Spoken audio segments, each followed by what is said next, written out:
Sa ngalan ng Ama at ng Anak at ng Espiritu Santo. Amen. Magsitayo po ang lahat.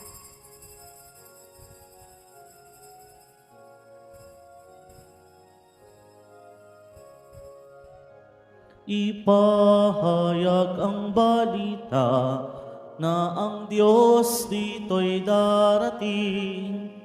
Maghanda sa kanyang banal na pagsilang, tayo sa mundo'y magdiwang. Siya ay may taglay na karunungan, at siya ay makatarungan. Sa tao siya ang kailangan, na sa kanya'y kaliwanagan. Ipahayag ang balita na ang Diyos dito'y darating. Maghanda sa kanyang banal na pagsilang, tayo sa mundo'y magdiwang. Sa ngalan ng Ama at ng Anak at ng Espiritu Santo. Amen. Ang pagpapala ng ating Panginoong Kristo, ang pag-ibig ng Diyos Ama, at ang pagkakaisa ng Espiritu Santo naway sumainyong lahat.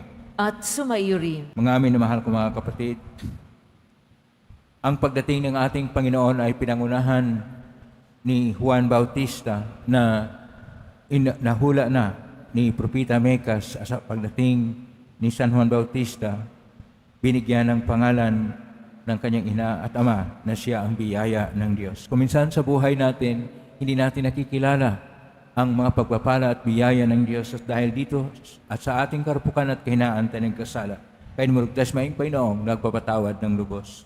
Sinugong tagapagpagaling sa mga nagsisisi, Panginoon, kaawaan mo kami. Panginoon, kaawaan mo kami. Dumating na tagapaganyayang mga makasalanan ay magsisi, Kristo, kaawaan mo kami. Kristo, kaawaan mo kami. Nakaluklok ka sa kanan ng Diyos Ama para ipamagitan kami, Panginoon, kaawaan mo kami. Panginoon, kaawaan mo kami. Kaawaan tayo makapangyarihang Diyos, patawarin tayo sa ating mga kasalanan, at patnubayan tayo sa buhay na walang hanggan. Amen. Manalangin tayo. Ama naming makapangyarihan, ngayong malapit na ang Pasko ng pagsilang ng iyong anak, kaming mga lingkod mong hindi karapat-dapat ay tangkili kinawa sa pag-ibig na iyong salita na nagkatawang tao sa sinapupunan ng mahal na Berhen at naanahan sa aming piling kasama ng Espiritu Santo magpa sa walang hanggan. Amen. Magsiupo muna po ang lahat. Pagbasa mula sa aklat ni Propeta Malakias. Narito ang pahayag ng makapangyarihang Panginoon. Ipadadala ko ang aking sugo upang ihanda ang daraanan ko. At ang Panginoon na inyong hinahanap ay biglang darating sa kanyang templo. Darating ang pinakihintay ninyong sugo at pahahayag ang aking tipan. Ngunit sino ang makatatagal pagdating ng araw na iyon? Sino ang makaharap pag siya'y napakita na? Siya'y parang apoy na nagpapadalisay sa bakal at parang matapang na sabon. Darating siya para humatol at dadalisayin niya ang mga saserdote tulad ng pagdalisay sa pilak at ginto. Sa gayon, magiging karapat-dapat silang magandog sa Panginoon. At ang mga handog na dadalhin ng mga taga-Huda at Jerusalem ay magiging kalugod-lugod sa Kanya tulad ng dati. Ngunit bago dumating ang nakahihindik na araw ng Panginoon, isusugo ko sa inyo si Propeta Elias. Muli magkakalapit ang loob ng mga ama't mga anak, kung hindi mapipilitan akong pumarian at wasakin ang inyong bayan. Ang salita ng Diyos. Salamat sa Diyos. Itaas niyo ang paningin, kaligtas ay dumarating.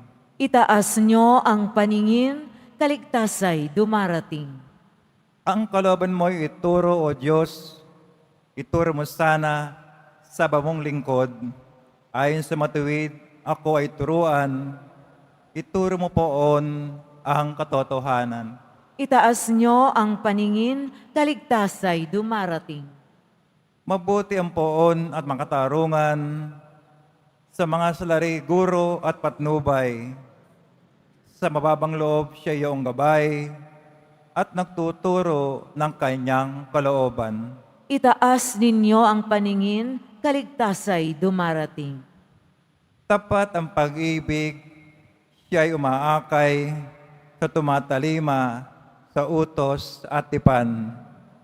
Sa tumatalima, siya'y kaibigan at tagapagturo ng banal na tipan. Itaas niyo ang paningin, kaligtasay dumarating. Tumayo na po ang lahat.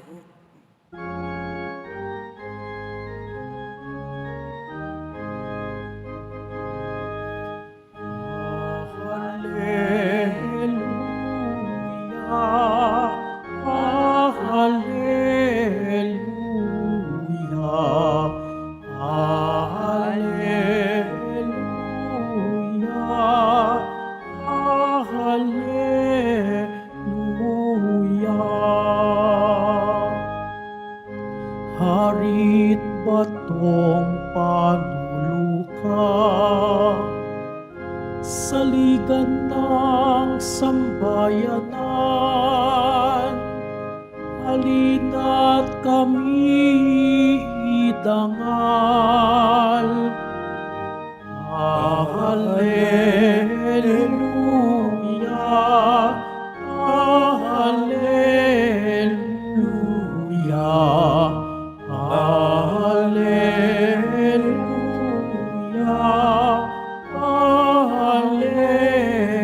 Hallelujah. Sumainyo ang Panginoon. At sumairin, Ang mabuting balita ng Panginoon ayon kay San Lucas. papuri sa iyo, Panginoon.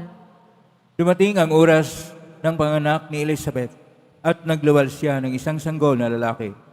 Nabalitaan ng kanya mga kapitbahay at mga kamag-anak na siya'y pinagpala ng Panginoon at nakigalak sila sa kanya. Nang ikwalong araw, dumalo sila sa pagtutuli ng sanggol. Sakarias sana ang ipangalan sa kanya gaya ng kanyang ama. Ngunit sinabi ng kanyang ina, hindi, Juan ang ipangangalan sa kanya. Subalit wala isa man sa inyong mga kamag-anak ang may ganyang pangalan, wika nila. Kaya tinudyatan nila ang kanyang ama at itinanong kung ano ang ibig niyang itawag sa sanggol. Humingi siya ng masusulatan at sumulat ng ganito, Juan ang kanyang pangalan. At namangha silang lahat. Pagdakay, nakapagsalita siya at nagpuri sa Diyos. Natakot ang lahat ng kanilang kapitbahay. Ano pat naging usap-usapan sa buong kaburulan ng Hudiya ang mga bagay na ito. Pinakaisip-isip ito ng lahat ng nakaalam. Ang kanilang tanong, maging ano kaya ang batang ito? Sapagkat maliwanag na sumasa kanya ang Panginoon. Ang mabuting balita ng Panginoon. Pinupuri ka namin, Panginoong Heso Kristo. Magsiupo ang lahat. Isang mapagpalang araw po sa inyo lahat. Purihin po natin ang ating pong Isus Nazareno. Ilang araw na lang ay magkaroon na tayo ng Pasko o Christmas. At itong ating mga pagbasa ngayon ay isang paghahanda sa pagdating ng Panginoon. Ang paghahanda, ang isa roon na mahalaga, ay mayroong, ayon pa sa hula ni Propeta Malakias, na mayroong ipadala na mensahero ang Panginoong Diyos upang ipaghanda ang kanyang pagdating. Pero sino kaya ang makatanggap sa Kanya? Kaya po sa ating Ebanghelyo ngayon, pinapahayag kung paano ipinanganak si San Juan Bautista, ating patron, at paano siya nabigyan ng kanyang pangalan na Juan at ano ang kahulugan ng Juan. Sa atin pong Salmo 79 ay ang Panginoon ay siyang magbigay sa atin ng tanglaw at kailangan tayo na maging matuwid. At si Juan, siya yung inihanda ng Panginoon upang siya ang maghanda ng daraanan ng Panginoon, upang ipaghanda niya ang lahat ng tao, upang panumbalikin ang ugnayan at magandang relasyon ng mga magulang sa mga anak, upang magkaroon ng matuwid na buhay. Ang pangalan na Juan sa salitang Hebreo, dahil Hebreo naman si Zakaria at si Elizabeth, ay Yohanan. Dalawa pong salita yan. Ang Yoh ay mula po sa pangalan ng Diyos na si Yahweh, na atin po makita sa aklat ng Exodus, Kapitulo 3, versikulo 14, at ang Hanan, ibig sabihin ay biyaya. Si Juan, ang kahulugan po sa kanyang pangalan, nagbigay ng biyaya ang Diyos. Ang salita pong Juan ay nakuha po natin sa Latin na Ioannes, at doon po ang Juan, na ito ay isang pagpapahayag na ang Diyos ay magbibigay sa atin ng biyaya na kakaiba. At hindi po sa paraan na laging iniisip natin, sa paraan na kakaiba. Una, atin pong tingnan si Zacarias at si Elizabeth. Si Zacarias ay isang pari ng mga Hudyo, at hindi siya naniwala na ang kanyang pinapanalangin na magkaroon ng anak ay mangyari, kaya siya'y hindi na makapagsalita. Ang kanyang ina, si Elizabeth, ay mula sa lahi ni Levi, na ganun din ang lahi ni Santa Maria, mula sa lahi ni Levi. Ang lahi ni Levi ay siya yung naglilingkod sa templo at naglilingkod sa mga sanktuaryo na banal. Kaya kung tingnan po natin, si Elizabeth, si Santa Maria at ang mga lahi ni Levi ay mga matuwid na tao na sila yung tagapangalaga at naglilingkod ng templo ng Diyos.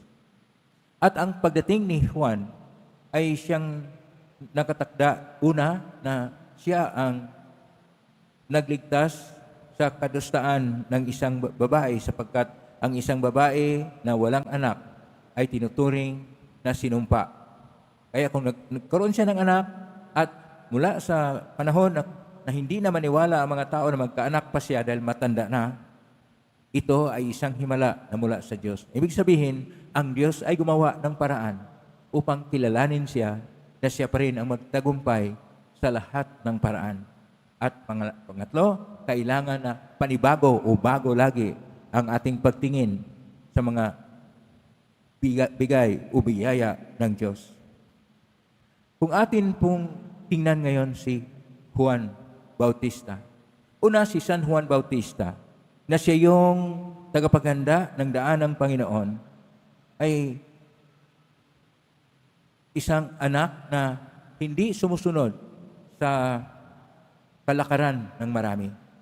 Nagpunta siya sa ilang, siya ay nagbihis ng kakaiba na damit, at siya ay nagtuturo sa mga tao ng isang panibagong paraan sa pagbalik loob. Magpabinyag sila, ulinisin sila sa tubig upang matuwid ang kanilang buhay.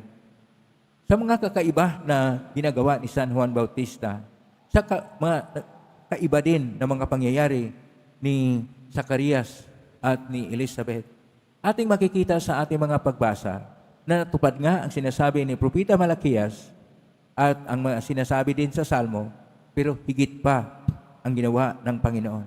Ang ibig sabihin dito, hindi lang sa hinihingi mo na biyaya sa Diyos ang ibibigay sa iyo.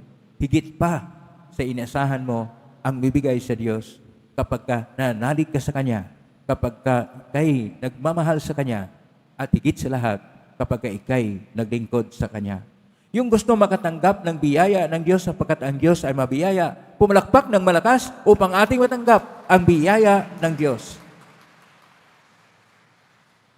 Pero, ito ang sabihin ko sa inyo, huwag ninyong asahan agad na kung ano yung iniisip nyo, kung ano yung gusto nyo, yun ang ibibigay sa Diyos.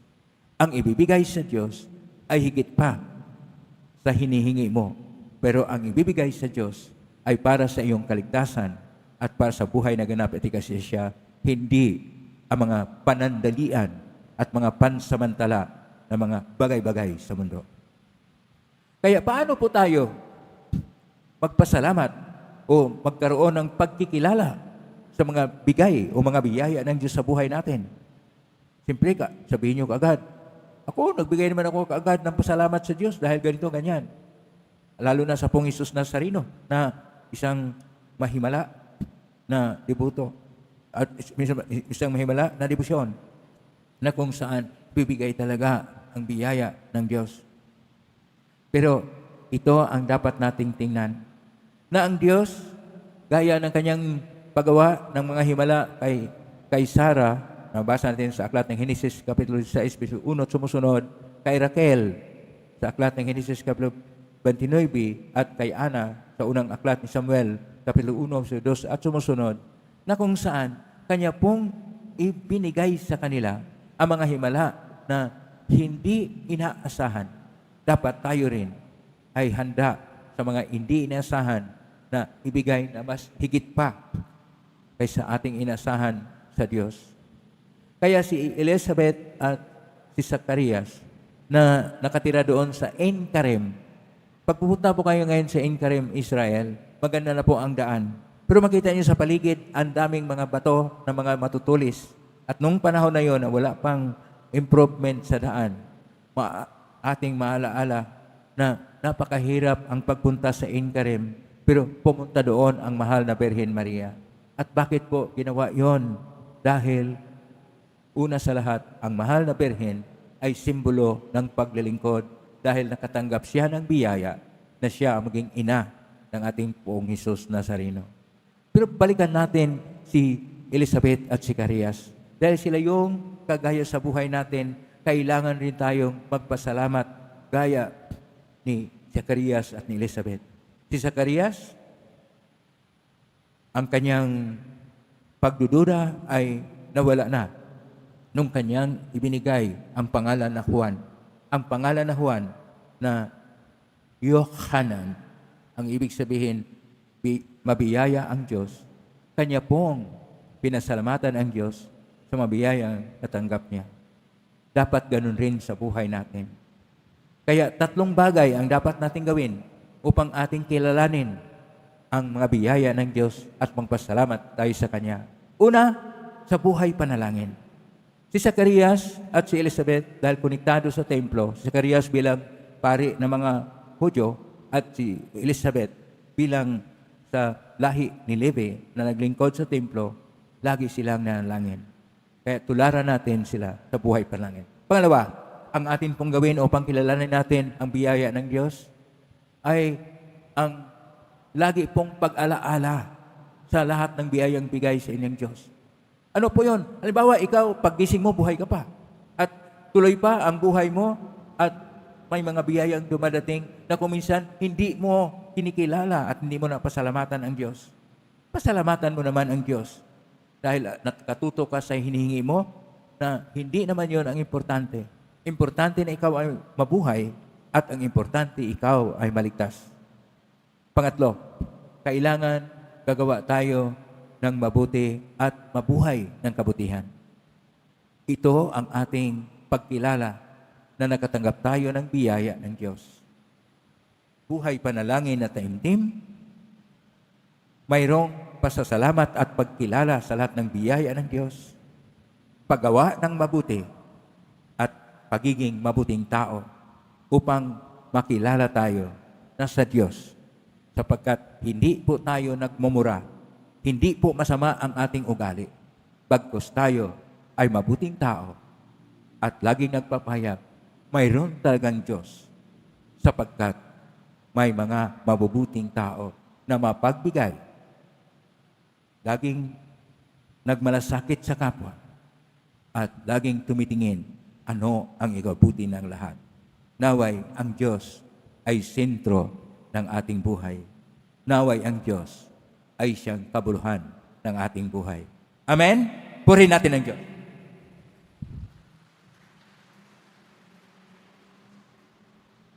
Tumayo po ang lahat. Minamahal ko mga kapatid, tinawag ni Zacarias na Juan ang kanyang anak, nang ibig sabihin ang Diyos ay mapagpala. Taglay ang pagtitiwala sa pagiging mapagpala at bukas palad ng Diyos. Idalangin po natin, Panginoon, maging bukas palad ka nawa at pagpalain kami.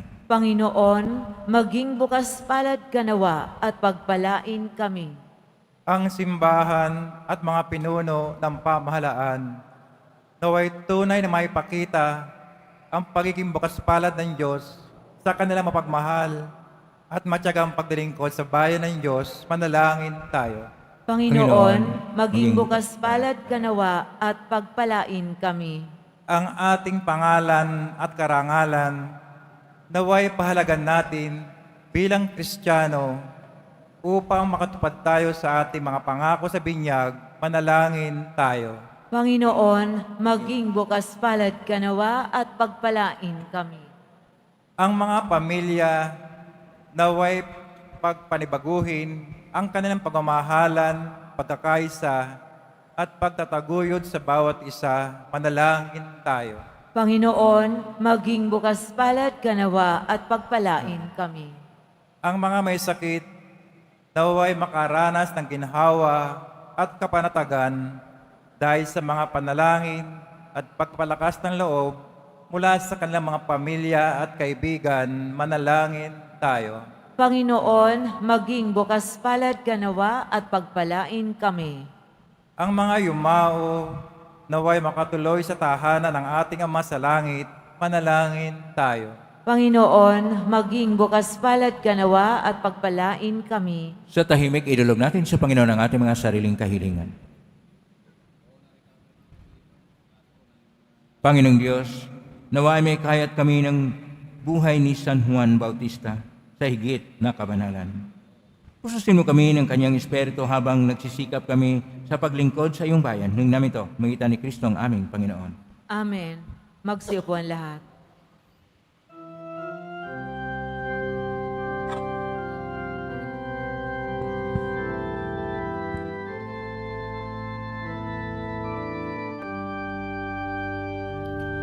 Panginoong Diyos Ama, aming handog ngayon ang alak at tinapay dala sa altar mo, pati puso namin isip tinataas sa'yo habang naghihintay kami kay Kristong darating. Tumayo po ang lahat. Manalangin kapatid upang paghain natin ay kalugdan ng Diyos amang makapangyarihan. Tanggapin nawa ng Panginoon itong paghahain sa iyong makakamay sa kapurihan niya at karangalan sa ating kapakinabangan at sa buong sambayanan niyang banal. Ama naming lumikha, ang paghain ito na nagdudulot sa amin ng ganap na pagsamba sa iyong kadakilaan ay maging lubos nawang makipagkasundo namin sa iyo upang maipagdiwang namin ng may dalisay na loob ang pinagbuhatan ng aming manubos na namamagitan kasama ng Espiritu Santo magpa sa walang hanggan. Amen. Sumainyo ang Panginoon. At sumairi, Dahil sa Diyos sa inyong puso at diwa, itinaas na namin sa Panginoon. pasalamatan natin ang Panginoong ating Diyos. Marapat na siya ay pasalamatan. Ama ng kapaling tunay marapat ni kay aming pasalamatan sa pangitan ni Kristo na aming Panginoon. Ang pagsugo mo sa Kanya ay pinahayag ng lahat ng mga propita. Ang pagsilang niya ay pinanabikan ng mahal na birheng Kanyang inang tunay sa kapangyarihan ng Espiritong Banal. Ang pagdating niya ay inilahad ni San Juan Bautista sa Kanyang pagbinyag. Ngayong pinaghandaan namin maging araw ng Kanyang pagsilang. Kami nanabig at nalangin lubos na makaharap sa Kanyang kadakilaan. Kaya kaysa ng manghel sisiawit ng papuri siyang pay sa kalangitan, kami nagbubunyi sa kadakilaan. Santo, Santo, Santo, Panginoong Diyos ng mga hukbo, napupuno ang langit at lupa ng kadakilaan mo, o sana sa kaitaasan. Pinagpala ang naparirito sa ngalan ng Panginoon, o sana sa kaitaasan. Lumuhod po lahat. Ama naming banal, ikaw ang bukal ng tanang kabanalan. Kasmitan ng Espiritu Banal, makalob na ito pang para sa aming maging katawan at dugo ng aming Panginoong Kristo.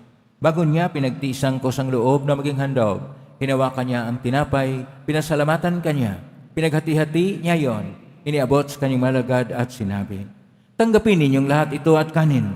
Ito ang aking katawan na ihandog para sa inyo.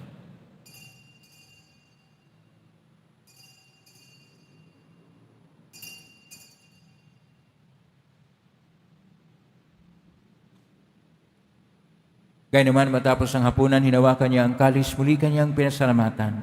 Inabot niya ang kalis sa kanyang malagad at sinabi, tanggapin ninyong lahat ito at inamin. Ito ang kalis ng aking dugo ng bago at walang hanggang tipan. Ang aking dugo ni ibubuhos para sa inyo at para sa lahat sa ikapagpapatawad ng mga kasalanan. Gawin niyo ito sa pag-alala sa akin.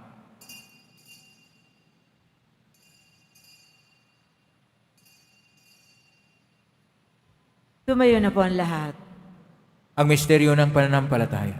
Si Kristo'y namatay, si Kristo'y nabuhay, si Kristo'y babalik sa wakas ng panahon. Ama, ginagawa namin ngayon ang pag-alala sa pagkamatay at muling pagkabuhay ng anak, kahit naalay namin sa iyo ang tinapay na nagbibigay buhay at ang kalis na nagkakaloob ng kaligtasan. Kami nagpapasalamat at minarapat na tumayo sa harap mo para maglingkod sa iyo. Isinasamo namin kami magsasalo-salo sa katawan at dugo ni Kristo ay mabuklod sa pagkakaisa sa pamagitan ng Espiritu Santo. Ang malingapin simbahang laganap sa buong daigdig. Pustusin kami sa pag-ibig, kaisa ni Francisco na aming Papa at ni Jose na aming Obispo at ng Tanang Kaparian. Alalahanin mo rin mga kapatid naming naimlay, may pag-asang sila muling mabuhay ganil lahat ng mga pumanaw.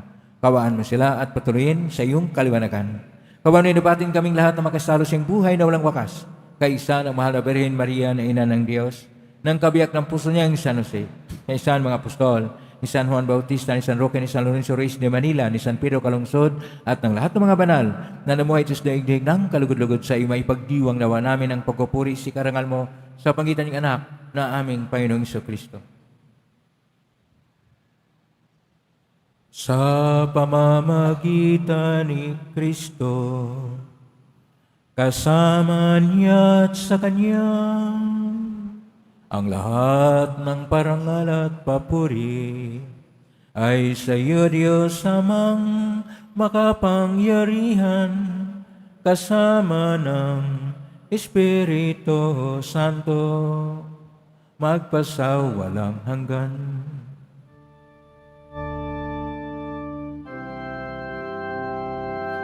Amen. Amen. Amen.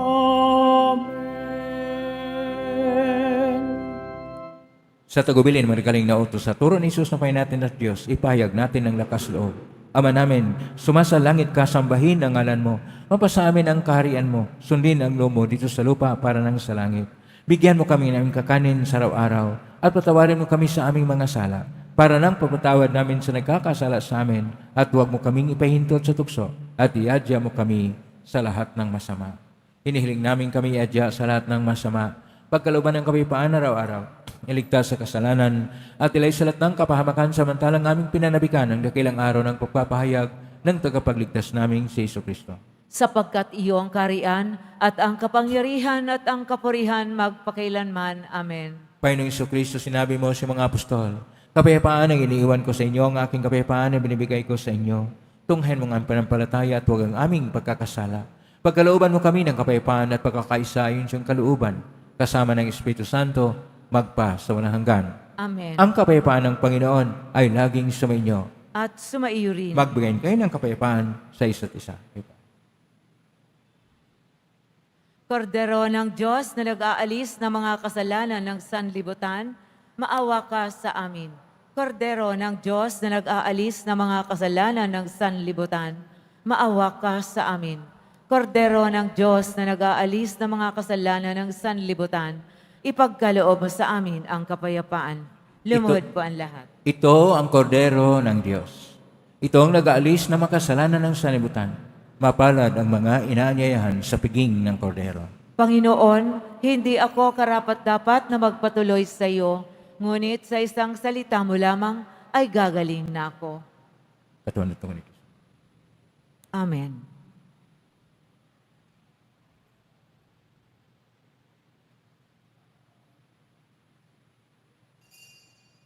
Para sa lahat ng tatanggap ng banal na komunyon, sasagot po tayo ng amen pagkasabi ng pari o ng lay minister ng katawan ni Kristo at isubo agad sa bibig bago umalis sa harapan ng pari o lay minister. Sumunod po tayo.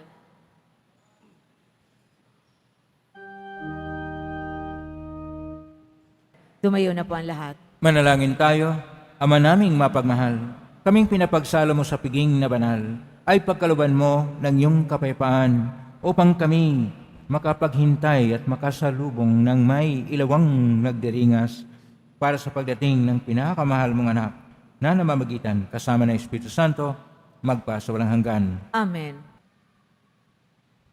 Ngayon na po ang busbas. Sumainyo ang Panginoon. At sumairin. Mahal na pong Isus Nazareno, iniagmas na ng cross ang walang malo na pag-ibig ng Diyos ang katauhan. Pakinggan mo ang kilingan, lalo na para sa mga nangailangan ng iyong tulong at awa. Makamtanawa namin ang iyong kasagutan na may utang na loob na tinatanaw. Basbasan di po ninyo ang mga imahin at dasalan upang lalo kaming manalangin at magtiwala. Sa pangitan ng bilisyon ito na maalala, naway lalo kaming maging mapaglingkod, masunurin at tapat sa iyo na aming maluhating Panginoon, magpa sa walang hanggan. Amen. Pagpalain kayo makapangyarihang Diyos, Ama at Anak at Espiritu Santo. Amen. May kayong taglayang kapipaan, pag-ibig at pag-asa ng Pong Isus Nazareno. Salamat sa Diyos. Purihin natin ang ating Pong.